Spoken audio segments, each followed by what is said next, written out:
Hello everyone.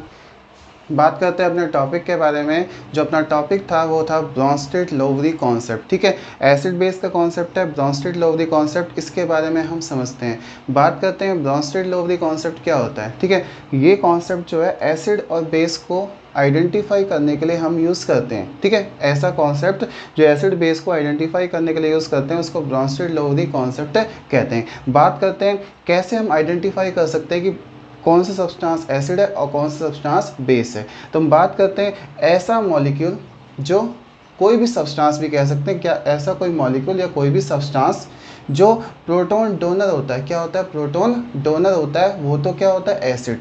और कोई भी सब्सटेंस जो एटम मॉलिक्यूल्स आयंस कुछ भी हो सकते हैं जो प्रोटॉन एक्सेप्टर होते हैं, that is known as base. तो इस तरीके से एसिड बेस के कॉन्सेप्ट को इसने बताया किस तरीके से। जो कॉन्सेप्ट लिया वो लिया प्रोटॉन डोनर और प्रोटॉन एक्सेप्टर। प्रोटॉन डोनर का मतलब जो प्रोटॉन्स को डोनेट करने वाले होते हैं, और जो प्रोटॉन को डोनेट करेंगे वो क्या होंगे? एसिड। और जो प्रोटॉन को एक्सेप्ट करने वाले होते हैं they are consider as a base. तो इस तरीके से एसिड बेस का कॉन्सेप्ट आपको समझ में आया होगा कि जो प्रोटॉन डोनर होते हैं वो एसिड्स होते हैं और जो प्रोटॉन एक्सेप्टर होते हैं वो क्या होते हैं? बेसिस होते हैं। ठीक है, अब इसी चीज़ को हम एक बार स्टेटमेंट में समझ लेते हैं और फिर आगे समझते हैं। हम लिखते हैं एसिड्स के बारे में। किसके बारे में? Acids. The substance which are proton donor. Proton donor, the substance which is proton donor is known as acid. जो सब्सटेंस है बेटा वो कुछ भी हो सकते हैं, एटम मॉलिक्यूल्स आयंस कुछ भी हो सकते हैं सब्सटेंस। ठीक है, तो उसे हम एसिड कहते हैं। यहाँ पे आपको एक चीज़ याद रखनी है, एसिड जो प्रोटॉन डोनर होते हैं उसे एसिड्स कहते हैं और प्रोटॉन डोनर को हम कहते हैं प्रोटोजेनिक। क्या कहते हैं? प्रोटोजेनिक। तो यहाँ पे हम लिख सकते हैं they are consider as a protogenic. इसे प्रोटोजेनिक भी कहते हैं। किसको? एसिड्स को जो प्रोटॉन डोनर होते हैं। ठीक है, अब हम बात करते हैं बेसिस की। बेसिस क्या होंगे? The substance which are proton acceptor. जो क्या होते हैं? प्रोटॉन एक्सेप्टर होते हैं। They are consider as a base. ठीक है, इज नोन एज बेस। जो प्रोटॉन एक्सेप्टर होते हैं वो बेस होते हैं और जो प्रोटॉन डोनर होते हैं उसे क्या कहते हैं? एसिड्स कहते हैं। जो प्रोटॉन एक्सेप्ट करते हैं ना उसको कहते हैं प्रोटोफिलिक। क्या कहोगे? प्रोटोफिलिक।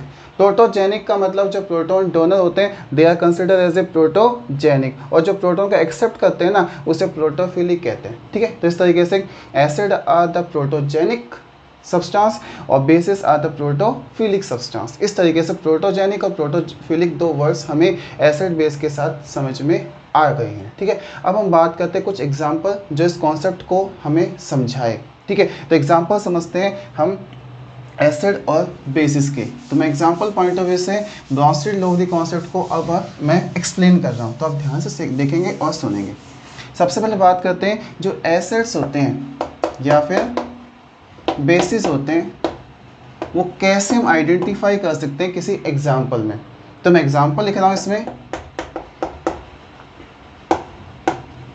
एग्जाम्पल्स में आगे जैसे हाइड्रोक्लोरिक एसिड है। क्या है? Hydrochloric acid. ये वाटर के साथ कंबाइन होता है। किसके साथ? वाटर के साथ कंबाइन होके H3O पॉजिटिव आयन और Cl नेगेटिव आयन बना देता है। ये एक जनरल इक्वेशंस है जो हमें बताएगी एसिड बेस के कॉन्सेप्ट को, ब्रोंस्टेड-लोवरी कॉन्सेप्ट को। कैसे? यहाँ पे आपको दिखाई दे रहा है HCl है और हमें पता है HCl जो होता है एसिड होता है। ये हमने काफ़ी हद तक जो प्रीवियस कॉन्सेप्ट थे जैसे आर्जिनस कॉन्सेप्ट, वहाँ पे जो H पॉजिटिव आयन डोनेट करते हैं वो एसिड्स होते हैं। ये बात हमने समझी है। तो यहाँ पे हमें पता है नियर अबाउट एसिड, लेकिन इसको जस्टिफाई करते हैं ब्रोंस्टेड-लोवरी कॉन्सेप्ट से। ये जो एसिड होता है that is called as proton donor होगा। कैसे होगा? प्रोटॉन। प्रोटॉन का मतलब होगा कि H पॉजिटिव आयन जो होता है दैट इज प्रोटॉन, ये प्रोटॉन डोनर होगा। किसको देगा? वाटर के मॉलिक्यूल्स को क्या देगा? प्रोटॉन डोनेट कर देगा। तो वाटर के मॉलिक्यूल्स का क्या करेगा, प्रोटॉन डोनेट कर देगा, और वाटर का मॉलिक्यूल्स प्रोटॉन एक्सेप्ट करके क्या बन गया, हाइड्रोनियम आयन बन गया। क्या बन गया, हाइड्रोनियम आयन। तो यहाँ पे क्या है, जो H पॉजिटिव आयन है वो क्या हो गया बेटा, एक्सेप्ट हो गया। क्या हो गया, एक्सेप्ट हो गया।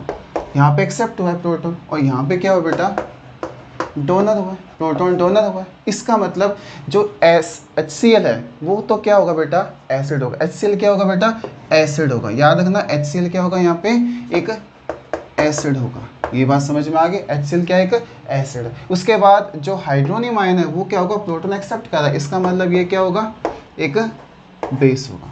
ठीक है, समझ में आया कॉन्सेप्ट आपको छोटा सा, कि HCl जो है प्रोटॉन डोनर है, इसका मतलब एसिड होगा, और hydronium ion is the proton acceptor, so they consider as a base. समझ में आ गया। तो इस तरीके से आपको एसिड बेस का थोड़ा सा सेक्शन समझ में आया कि ब्रॉन्स्टेड-लोवरी कॉन्सेप्ट से जो सब्सटेंस प्रोटॉन डोनर होते हैं वो क्या होते हैं, एसिड होते हैं, और जो प्रोटॉन एक्सेप्टर होते हैं that is consider as a base. समझ में आ गया होगा। तो H2O जो वो क्या है, प्रोटॉन का एक्सेप्ट करके किस में कन्वर्ट हो गया, हाइड्रोनियम आयन। तो hydronium ion is the basic substance. क्या होगा, basic substance according to Bronsted Lowry concept. ठीक है, समझ में आया। तो प्रोटॉन डोनर करने के बाद यहाँ पे प्रोटॉन डोनर हुए और यहाँ पे प्रोटॉन एक्सेप्टर हुए। ठीक है, समझ में आया। इसके साथ मैं एक और एग्जाम्पल आपके साथ डिस्कस करना चाहता हूँ, तो वो है अमोनिया प्लस वाटर के फॉर्मेशंस में, अमोनिया प्लस वाटर का फॉर्मेशन। तो देखिए इसमें क्या बनेगा आगे, अगर रिएक्शंस करते हैं तो NH4 पॉजिटिव आयन क्या बनता है, NH4 पॉजिटिव आयन, और प्लस क्या बन जाएगा, OH नेगेटिव आयंस बन जाएगा।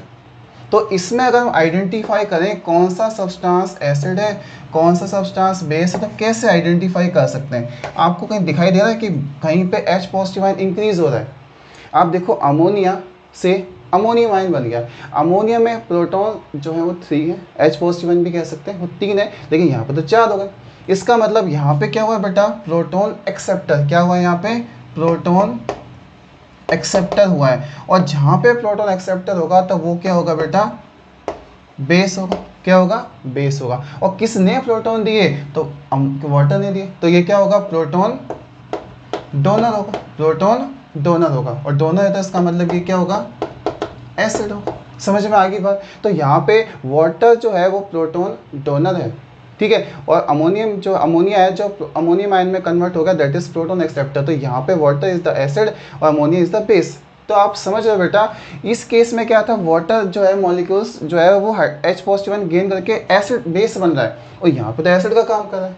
इसका मतलब यहाँ पे कुछ ऐसे सब्सटेंस आएंगे आपके सामने, कुछ एग्जांपल्स आएंगे जो दोनों वर्क करते हैं, मतलब एसिड का भी वर्क करते हैं और बेस का भी वर्क करते हैं। तो that is consider as a amphoteric. क्या कहेंगे, एम्फोटेरिक। आपने सुना होगा कहीं ना कहीं ये वर्ड जिसमें डुअल कैरेक्टर जो शो करते हैं, दे आर एम्फोटेरिक। ठीक है, तो ये हो एम्फोटेरिक सब्सटेंस कह सकते हैं, जैसे कि water is a amphoteric substance. ठीक है, समझ में आया। तो ऐसे सब्सटेंस जो दोनों डुअल रोल्स प्ले करते हैं, दे आर एम्फोटेरिक। तो यहाँ पे आपको समझ में आया, जो HCl है दैट इज एसिड, और hydronium ion is the base, इसमें वाटर इज द एसिड और ammonium ion is the base. ये बात आपको समझ में आ गई ना। अब हम कुछ एग्जांपल्स और एडवांसमेंट की तरफ चलते हैं और समझते हैं कि इस कॉन्सेप्ट को कैसे समझ सकते हैं। ठीक है, तो आगे देखते हैं। सिंपल सी एक बात आपको यहाँ पे ना एक समझ में आ रही होगी कि सिंपल सी बात क्या है, कि जो एसिड होते हैं वो एक H पॉजिटिव को क्या कर देते हैं, डोनेट करके बेस में कन्वर्ट हो जाते हैं। किसमें, बेस में। तो आपको दिखाई दिया है कि कोई एसिड है, अगर वो प्रोटॉन को डोनेट कर दे तो जो बाकी पार्ट जो बच गया वो बेस बच जाता है। कैसे समझे इस कॉन्सेप्ट को। ठीक है, मान लीजिए मेरे पास है हाइड्रोक्लोरिक एसिड। क्या है, हाइड्रोक्लोरिक एसिड। पिछले एग्जांपल पे दोबारा जाएंगे तो आपको समझ में आ जाए कैसे होगा।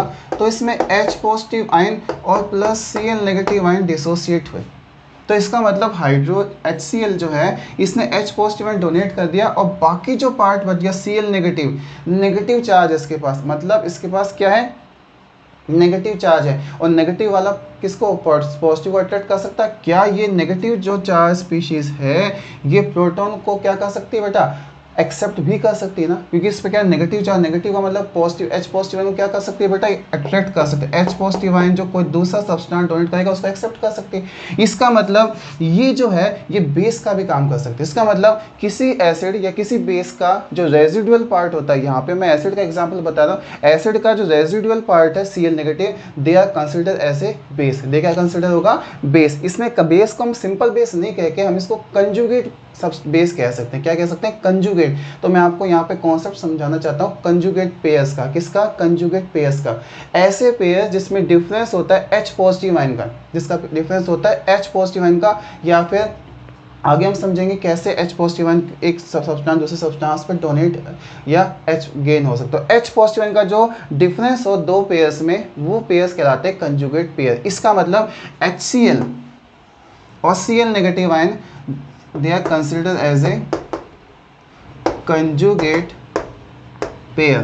क्या कंसिडर होंगे, conjugate pairs। तो इसका मतलब क्या होगा, the pairs which are differ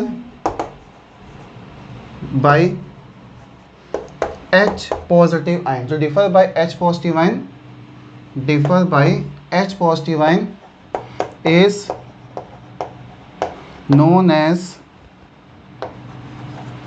conjugate pair। क्या कहोगे, conjugate pair कह सकते हो। जो H पॉजिटिव डिफर होंगे दे आर कंजुगेट पेयर्स। तो यहाँ पे HCl और Cl negative ion is the conjugate pair. क्या होगा यहाँ पे, कंजुगेट पेयर्स होंगे। समझ में आ गया। ऐसे ही मैंने आपको बताया था अमोनिया। अमोनिया में क्या था, क्या हुआ था, अमोनिया जो था वो क्या करके अमोनियम आयन में कन्वर्ट हो गया। ठीक है, तो उसमें H पॉजिटिव आयन क्या हो गया बेटा, लॉस और गेन हो गया। इस तरीके से बहुत सारे एग्जांपल्स हैं, आप समझ सकते हैं कि अगर कोई एसिड है तो उसका जो बेस होगा वो कंजुगेट पेयर हो सकता है। ये भी चीज़ याद रखनी है, अगर कोई एसिड है तो उसका कंजुगेट जो पार्ट है वो बेस ही होगा, इसलिए हम इसको कंजुगेट एसिड बेस पेयर भी कह सकते हैं। ठीक है, समझ में आया। क्या कह सकते हैं, आगे चल के मैं आपको अभी समझा रहा हूँ कंजुगेट एसिड बेस पेयर का क्या सेक्शन। तो अभी मैं सिर्फ आपको कंजुगेट पेयर समझाना चाहता हूँ कि ऐसे पेयर जिसमें H पॉजिटिव आयन का डिफरेंस है उसे कंजुगेट पेयर्स कहते हैं। क्लियर हो गया, कंजुगेट पेयर्स कैसे होंगे। अब हम चलते थोड़ा सा और एडवांसमेंट की तरफ। मैं आपको एग्जांपल समझा रहा हूँ किसका, हमारे पास है एसिटिक एसिड। क्या है हमारे पास, एसिटिक एसिड, और वो अगर कंबाइन होती है वाटर मॉलिक्यूल्स के साथ। किसके साथ, वाटर मॉलिक्यूल्स के। हमारे पास है acetic acid CH3COOH, that is the acetic acid. और ये अगर वाटर मॉलिक्यूल्स के साथ कंबाइन होती है तो ये फाइनली क्या बना लेते हैं, H3O पॉजिटिव आयन और प्लस CH3COO नेगेटिव पार्ट। ये पार्ट हमारे सामने इस एक रिएक्शंस में हमें दिखाई दी। इस रिएक्शन में हमें आइडेंटिफाई करना है कौन सा सब्सटेंस एसिड है, कौन सा सब्सटेंस बेस है। तो आप बहुत जल्दी से आइडेंटिफाई कर पा रहे हो कि ये जो है प्रोटॉन डोनर है, क्योंकि यहाँ पर देखो H नहीं है तो ये तो प्रोटॉन डोनर, इसका मतलब क्या होगा, ये एसिड होगा। और इधर जो है आपको दिखाई दे रहा है वाटर से H3O पॉजिटिव आयन बन गया, तो इसका मतलब ये क्या होगा बेटा, एक बेस होगा। क्या होगा, ये एक बेस होगा। ठीक है, ये क्या है, एसिड है जो प्रोटॉन डोनर है, ये क्या है, एक बेस है। ठीक है, और आपको पता है कि ये जो है ये क्या है, इसका एक बेस है। किसका, इसके हिसाब से ये बेस है इस एसिड के हिसाब। ये तो एसिड है और ये क्या है, बेस है। समझ में आ गया। यहीं पे आपको समझ में आ गया ये H पॉजिटिव आयन डोनेट कर रहा है तो ये एसिड है और ये क्या है, बेस है। ये तो बात हमें यहाँ पे समझ में आ गई। लेकिन अगर इसको कंजुगेट पेयर्स के हिसाब से समझे, कंजुगेट पेयर्स के हिसाब से, तो ये कॉन्सेप्ट थोड़ा सा चेंज हो जाता है, थोड़ा सा क्या हो जाता है, चेंज हो जाता है। कैसे हम इस चीज़ को कंजुगेट एसिड बेस पेयर को मैं आपको यहाँ समझाना चाहता हूँ। कैसे, मान लीजिए H पॉजिटिव आयन जो इसमें है, जो H पॉजिटिव आयन क्या हो रहा है, लॉस हो रहा है, इसका मतलब एसिड है। और जो उसका रेजिडुअल पार्ट है वो क्या होगा, कंजुगेट पेयर होगा। और मैंने अभी समझाया जो रेजिडुअल पार्ट है उसके बाद टेंडेंसी होती है प्रोटॉन को एक्सेप्ट करने की। इसका मतलब ये क्या होगा, एक बेस होगा। ये क्या होगा, एक बेस होगा। तो एक हमारे पास एसिड है, उसका जो रेजिडुअल पार्ट है they are consider as a base. तो इसे हम एसिड 1 कह सकते हैं, इसे बेस 1 कह सकते हैं। क्या कह सकते हैं, एसिड 1 और बेस 1। इसका मतलब ये एक कंजुगेट पेयर है। क्या है, एक कंजुगेट पेयर है, कंजुगेट पेयर है। अब इन मॉलिक्यूल्स की तरफ आते हैं। इसके पास H3O पॉजिटिव है, इसके पास H2 है, तो यहाँ H कम है ना, यहाँ H ज़्यादा है, तो कौन प्रोटॉन डोनेट कर सकता है यहाँ पे? ये कर सकता है। ये क्या कर सकता है? प्रोटॉन को डोनेट कर सकता है, और ये प्रोटॉन को क्या कर सकता है? एक्सेप्ट कर सकता है। इस तरीके से हम कह सकते हैं जो प्रोटॉन डोनर होगा वो क्या होगा बेटा?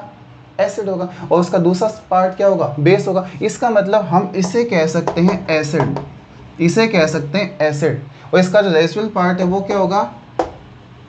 बेस होगा। इसका मतलब ये भी एक कंजुगेट पेयर बन गया, ये भी क्या बन गया? एक कंजुगेट पेयर बन गया। क्या बन गया? एक कंजुगेट पेयर। तो इस तरीके से आपको दिखाई दिया, इसको हम एसिड 2 कह सकते हैं और इसे बेस 2 कह सकते हैं। समझ में आ गया? तो एसिड 1 इसका बेस 1, एसिड 2 इसका बेस 2। इस तरीके से एसिड 1 का base 1 is the conjugate pair 1, ठीक है। एसिड 2 का बेस 2 जो है कंजुगेट पेयर 2, ठीक है। ये एक्सेप्ट कर सकता है, इसके पास टेंडेंसी है, इसके पास एक्सेप्ट करने की टेंडेंसी नहीं है, डोनेट ही कर सकता है, इसलिए आपको एसिड यहाँ पे लिखा गया। आप कंफ्यूज मत होना, जो पहले सर ने बताया कि यहाँ पे एसिड था, ये बेस था, वो on the basis of proton donor proton acceptor. यहाँ पे हम इसको कंजुगेट एसिड बेस पेयर से आपको समझाना चाहते हैं। तो that is the conjugate acid base pair. ये क्या होगा? कंजुगेट एसिड बेस पेयर का कॉन्सेप्ट आपको समझ में आया। यहाँ पे एक चीज़ और याद रखनी है, अगर हमारे पास कोई स्ट्रॉन्ग एसिड है तो उसका जो कंजुगेट बेस होगा वो हमेशा वीक होता है, ये बात भी याद रखनी है। ये जैसे हमें पता है एसिटिक एसिड जो होती है वीक एसिड होती है। कैसी होती है? वीक एसिड होती है। कंजुगेट, ये जो एसिटिक एसिड है कैसे होती है? वीक एसिड होती है। तो इसका कंजुगेट जो बेस है वो कैसा होगा? स्ट्रॉन्ग बेस, मतलब इसके पास स्ट्रॉन्ग टेंडेंसी होगी H पॉजिटिव आयन को एक्सेप्ट करने की। समझ में आ गया? तो इसका मतलब जब हमारे पास वीक एसिड है उसका जो कंप्लीमेंट्री होगा, जो उसका रेजिडुअल पार्ट होगा, दैट इज स्ट्रॉन्ग बेस। तो वीक एसिड का स्ट्रॉन्ग बेस होता है, अगर स्ट्रॉन्ग एसिड है तो उसका वीक बेस भी होता है। ये बात भी आपको यहाँ याद रखनी। तो ये कुछ मैंने आपको कंजुगेट एसिड बेस पेयर के कॉन्सेप्ट आपको समझाए। एक कुछ एग्जाम्पल्स और इसको हम डिस्कस कर लेते हैं इसके साथ हम समझने के लिए। तो ये आपको समझ में आया कंजुगेट एसिड पेयर का कैसे हम कॉन्सेप्ट समझ सकते हैं, ठीक है। क्लियर हो गया? तो कंजुगेट एसिड बेस पेयर का आपको एग्जांपल समझ में आ गया होगा, आ गया ना। इसके साथ अगर हम एक अमोनिया को दूसरे अमोनिया के साथ रिएक्शंस करवाते हैं, एक अमोनिया को दूसरे अमोनिया के साथ रिएक्शंस करवाते हैं, तो ये क्या बनाते हैं? एक तो बनाएगा NH4 पॉजिटिव आयन और एक बनाएगा NH2 नेगेटिव आयन। क्या बनाएगा? NH2 negative ion. तो बेटा बताओ, यहाँ पे इसने प्रोटॉन डोनेट किए और इसने प्रोटॉन एक्सेप्ट किए, इसका मतलब ये तो एसिड है और ये क्या होगा? बेस होगा। समझ में आ गया? ये एसिड और बेस है on the basis of simple concept of proton acceptor donate. लेकिन कंजुगेट के सेक्शन का समझें तो ये तो बेटा हमने बताया एसिड है, और ये क्या होगा? इसके पास क्या टेंडेंसी गेन करने की, तो ये क्या हो गया बेटा? यहाँ पे बेस हो गया, है ना। ये क्या हो? कंजुगेट बेस पे हो जाएगा। तो इसका मतलब ये कहला सकता है एसिड 1। क्या कहला सकता है? एसिड 1। तो ये क्या कहलाएगा? इसका base 1, that is conjugate acid base pair. और इसका मतलब ये बेस है तो ये क्या होगा बेटा? एसिड 2 होगा, एसिड 2 होगा। तो ये क्या होगा?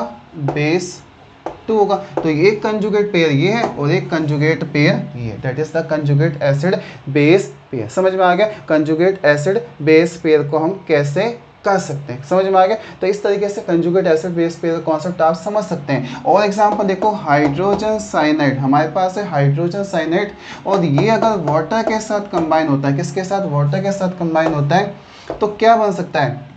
एक तो बनेगा H3O पॉजिटिव आयन और CN cyanide CN negative ion, ये बन गया। तो आप बताओ इसमें कौन सा कंजुगेट एसिड बेस पेयर है? ये प्रोटॉन डोनर है और इसका रेजिडुअल पार्ट क्या है? बेस कहलाएगा। इसका मतलब ये क्या हो जाएगा बेटा? एसिड 1 हो जाएगा। तो ये क्या हो जाएगा? Base 1। Conjugate acid base pair का समझ रहे हैं? सिर्फ conjugate acid base pair concept है। और ये क्या हो जाएगा? एसिड 2। तो ये बेस 1 हो सकता है। तो इसका मतलब कंजुगेट एसिड बेस पेयर का। तो आपको एक एलिमेंट्री चीज समझ में आएगी, अगर कोई एसिड है, अगर कोई हमारे पास एसिड है, उसके साथ वाला पार्ट जो होगा वो क्या होगा? बेस 2। और उसके बाद जो पहला पार्ट बनेगा वो क्या होगा, कोई भी गैस जैसे बेस 2 के हिसाब लिखें तो ये क्या होगा एसिड 2, और दूसरा पार्ट जो होगा वो क्या होगा बेस 1। इस तरीके से एसिड 1 इज द बेस 1 का क्या कंजुगेट पेयर है, एसिड 2 का बेस 2 के साथ क्या है कंजुगेट पेयर। इस तरीके से आपको समझ में आया कि कंजुगेट एसिड बेस का कॉन्सेप्ट हम कैसे समझ सकते हैं। That is the concept of Bronsted Lowry concept in conjugate acid base पे। अब आते जिस भी सब्सटेंस में H पॉजिटिव आयन डोनेट करने की टेंडेंसी जितनी ज़्यादा होगी वो उतना ही ज़्यादा कैसा होगा स्ट्रॉन्ग एसिड होगा। तो स्ट्रेंथ ऑफ द एसिड हम बता सकते हैं नंबर ऑफ प्रोटॉन्स डोनर, जितने ज़्यादा प्रोटॉन डोनर होगा वो उतना ही क्या होगा एसिडिक होगा, और जब प्रोटॉन जितना एक्सेप्टर होगा वो क्या कितना होगा उतना ज़्यादा क्या होगा बेसी होगा। तो strength of acid base depend upon the proton acceptor, amount of proton acceptor या अमाउंट ऑफ प्रोटॉन डोनर के बेसिस पे हम बता सकते हैं कि कौन सा सब्सटेंस कैसा है। वो हम कह सकते हैं प्रोटॉन मतलब उसकी एसिडिक या बेसिक स्ट्रेंथ कितनी है। समझ में आ गया, क्लियर हो गया। तो इस तरीके से आपको ब्रॉन्स्टेड-लोवरी कॉन्सेप्ट में कंजुगेट एसिड बेस पेयर का सेक्शन आपको समझ में आ गया ना सबको। तो that is the conjugate acid base pair concept. ये that is the conjugate acid base pair concept को अब हम समझ सकते हैं। तो आप समझते हैं इसके आगे का सेक्शन, एक हमारे पास चार्ट है किसका, conjugate acid base pair chart. क्या है, conjugate acid base pair chart. इसमें क्या होगा HClO, इसमें सबसे पहले मैं एग्जांपल बता रहा हूँ HClO4,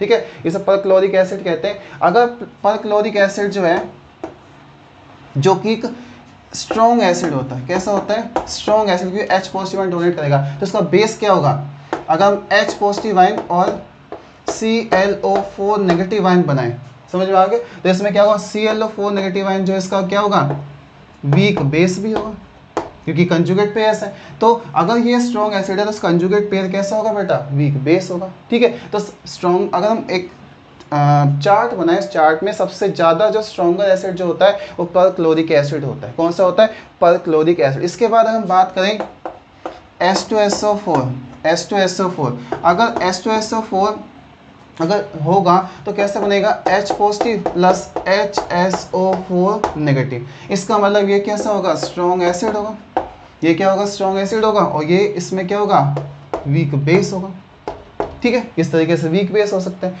तो पहला सबसे ज़्यादा जो हम कह सकते हैं स्ट्रॉन्ग एसिडिक स्ट्रेंथ की बात करें, सबसे ज़्यादा एसिडिक स्ट्रेंथ किसकी होगी, तो परक्लोरिक एसिड की होगी। उसके बाद सल्फ्यूरिक एसिड की होगी। उसके बाद हम बात करें तो हमारे सामने आता है हाइड्रोक्लोरिक एसिड।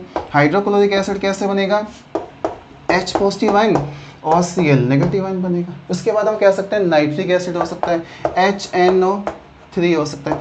HNO3 कैसे बनेगा, H पॉजिटिव में और NO3 नेगेटिव। इसका मतलब ये जो है सारे के सारे क्या होंगे वीक बेस। सबको समझ में आ रहा है कि ये कैसे होंगे वीक बेस होंगे और ये भी कैसे होंगे वीक बेस। तो स्ट्रॉन्ग एसिड जो है उनके कंजुगेट पेयर जो होते हैं वो कैसे होते हैं बेटा, हम वीक बेस कह सकते हैं। तो ये जो है यहाँ पे आपको समझ में आया। जितना हम टॉप में जो एग्जाम्पल है, जैसे ऊपर की तरफ है तो हम कह सकते हैं बॉटम से टॉप की तरफ जाते हैं तो इंक्रीजिंग द एसिडिक स्ट्रेंथ, यहाँ पे क्या होगा एसिडिक स्ट्रेंथ इंक्रीज होती है। एसिडिक स्ट्रेंथ क्या होती है, इंक्रीज होती है।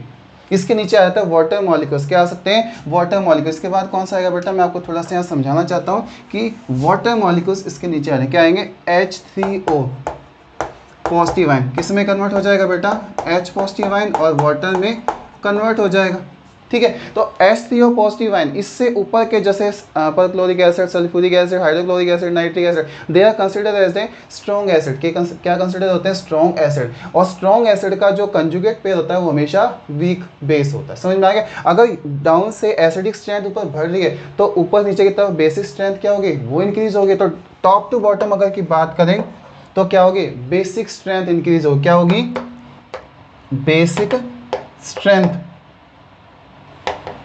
जो होती है वो इंक्रीज होती है। क्या होगी, इंक्रीज होगी। बेसिक स्ट्रेंथ जो है वो क्या होगी बेटा, इंक्रीज हो सकती है। जहाँ पे एसिडिक स्ट्रेंथ बढ़ेगी इसका मतलब उसका जो बेस है वीक होगा, लेकिन नीचे की तरफ बेस क्या होना स्टार्ट हो गया बेटा, स्ट्रॉन्ग होने लग गया। इसका मतलब टॉप से बॉटम की तरफ जाएंगे तो बेसिक स्ट्रेंथ जो होगी इंक्रीज होगी, और जो टॉप से बॉटम जाएंगे तो एसिडिक स्ट्रेंथ वीक हो जाएगी। इसका मतलब दोनों आपस में इन्वर्स रिलेशन है। क्या है, अगर हमारे पास स्ट्रॉन्ग एसिड है उसका इन्वर्स रिलेशन होता है किसके साथ, उसके बेस के साथ। ये एक रेशो हम कह सकते हैं उसके बेस के साथ, ठीक है। वीक बेस है तो उसका क्या होगा, स्ट्रॉन्ग एसिड होगा, और स्ट्रॉन्ग एसिड उसका वीक बेस होगा। ये यहाँ पे इस रेशो, सिर्फ इस रेशो को समझाने के लिए बताया गया है कि अगर टॉप से बॉटम की तरफ जाएंगे तो एसिडिक स्ट्रेंथ इंक्रीज होगी, तो बेसिक स्ट्रेंथ क्या होगी, डाउनवर्ड इंक्रीज होगी।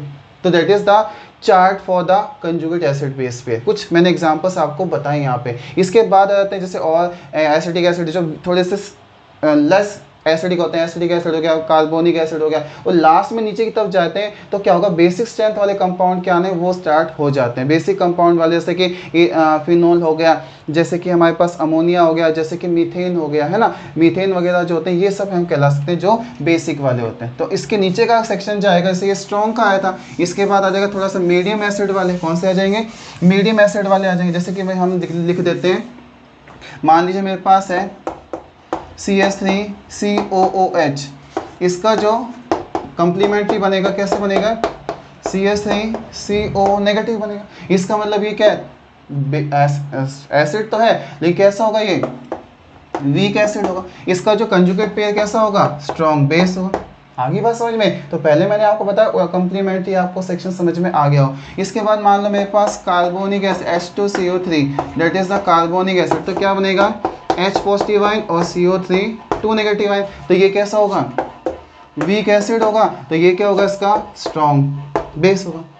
समझ में आ गया। इसके बाद हम चलें, जैसे हमारे पास है वाटर मॉलिक्यूल्स, हमारे पास है वाटर मॉलिक्यूल, सिर्फ वाटर, वहाँ पे हाइड्रोनियम था, यहाँ पे वाटर मॉलिक्यूल है। अगर वाटर मॉलिक्यूल होगा तो क्या बनाएगा बेटा, H पॉजिटिव और OH नेगेटिव आयन, ठीक है। तो ये क्या है, एक हम कह सकते हैं ये तो होगा स्ट्रॉन्ग बेस, और ये क्या होगा, वीक एसिड। मैंने आपको बताया एम्फोटेक नेचर जो आपको समझ में आ गया होगा। इसका मतलब H3O positive, H3O positive ion से जो ऊपर की तरफ होते हैं वो सारे स्ट्रॉन्ग एसिड होते हैं, और वाटर से नीचे की तरफ जब जाएंगे, वाटर से नीचे की तरफ जब जाएंगे तो they are consider as a strong base. क्या कंसिडर हो जाएंगे, स्ट्रॉन्ग बेस कंसिडर हो जाएंगे। जैसे एग्जांपल मैं आपको बता सकता हूँ, इसके नीचे अमोनिया आता है। अगर अमोनिया आएगा तो क्या बनेगा, हम कह सकते हैं H पॉजिटिव आयन और NH2 नेगेटिव आयन। तो इसका मतलब ये कैसे होगा, वीक एसिड होगा, तो ये क्या होगा, स्ट्रॉन्ग बेस हो सकता है, ठीक है। इसके बाद हम लिखते हैं मीथेन CH4। मीथेन के बारे में जो आर्डिनस कॉन्सेप्ट नहीं बता पाया था, एसिड बेस है, तो यहाँ पे हम क्या करेंगे, H positive ion plus CH3 negative ion बनाएंगे। तो ये क्या होगा बेटा, वीक एसिड होगा, और ये क्या होगा, स्ट्रॉन्ग बेस। इस तरीके से डाउनवर्ड क्या होगा, बेसिक स्ट्रेंथ, जैसे मतलब इन सब्सटेंस की बेसिक स्ट्रेंथ ज़्यादा होगी और एसिडिक स्ट्रेंथ क्या हो जाएगी बेटा, कम हो जाती। That is the concept of conjugate acid base chart. तो टॉप में क्या होगा, जो मैंने पहले बताए थे अभी, वो क्या होंगे, स्ट्रॉन्ग एसिड होंगे। डाउनवर्ड जब जाएंगे तो वो स्ट्रॉन्ग बेस हो जाते हैं। जो मैंने आपको रेशियो बताया था डाउनवर्ड और अपवर्ड, वो आपको समझ में अब आ गया होगा, ठीक है। तो that is the conjugate acid base pair concept. इसके बाद हम समझते हैं बेसिकली कुछ मेरिट्स और डीमेरिट्स ऑफ दिस कॉन्सेप्ट, ठीक है। आर्डिनस जो ये कॉन्सेप्ट था, ब्रॉन्स्टेड-लोवरी कॉन्सेप्ट, इसके फ़ायदे क्या थे, ये जो कॉन्सेप्ट है इसके हम कह सकते हैं मेरिट्स के बारे में बता सकते हैं। कैसे, एक सबसे बड़ा मेरिट ये थी कि इसमें एक्वस सॉल्यूशन की कोई कंडीशंस नहीं थी। अगर एक्वस सॉल्यूशन है नहीं है तो भी हम बता सकते हैं सब्सटेंस एसिड या बेस है। तो do not require aqueous condition, do not require aqueous condition, do not require aqueous condition for acid और बेस। एसिड बेस के लिए कोई एक्वस कंडीशन की रिक्वायरमेंट नहीं थी। दूसरा, आयंस भी हम बता सकते हैं वो सब्सटेंस एसिडिक है या फिर बेस। तो ऐसा नहीं कि आयंस नहीं बता, इसमें आयंस भी बताए जा सकते हैं। Molecules as well as ion can be considered as acid और बेस। एसिड बेस कंसिडर किए जा सकते हैं, ठीक है। जैसे मान लो मेरे पास है CO3 2 negative ion, carbonate ion है, और इसको वाटर के साथ अगर कंबाइन करेंगे तो क्या बनेगा HCO3 नेगेटिव आयन, ठीक है, प्लस क्या बना देगा OH नेगेटिव आयन बना देगा, है ना, इस तरीके से। तो देखो बेटा यहाँ पे इसके पास H पॉजिटिव एक एक्सेप्टर है, तो ये H पॉजिटिव एक्सेप्टर, इसका मतलब क्या होगा, ये जो प्रोटॉन एक्सेप्टर होगा वो क्या होगा, बेस होगा, ठीक है, और ये क्या होगा इसका एसिड हो सकता है, ठीक है। समझ में आए, इस तरीके से हमने बताया कि मॉलिक्यूल्स जो होते हैं वो आयंस में भी हम बता सकते हैं एसिड या बेस है, तो आइडेंटिफाई समझ में आ गया। तो इस तरीके से हम बता सकते हैं सब्सटेंस एसिड है फिर बेस है, किस कॉन्सेप्ट से, इस कॉन्सेप्ट से बता सकते। These are the merits of Bronsted Lowry concept. Bronsted Lowry concept के क्या है बेटा, ये मेरिट्स हैं, क्या है बेटा, मेरिट्स हैं, ब्रॉन्स्टेड-लोवरी कॉन्सेप्ट के मेरिट हैं। इसके बाद हम बात करते हैं इसकी डीमेरिट्स की।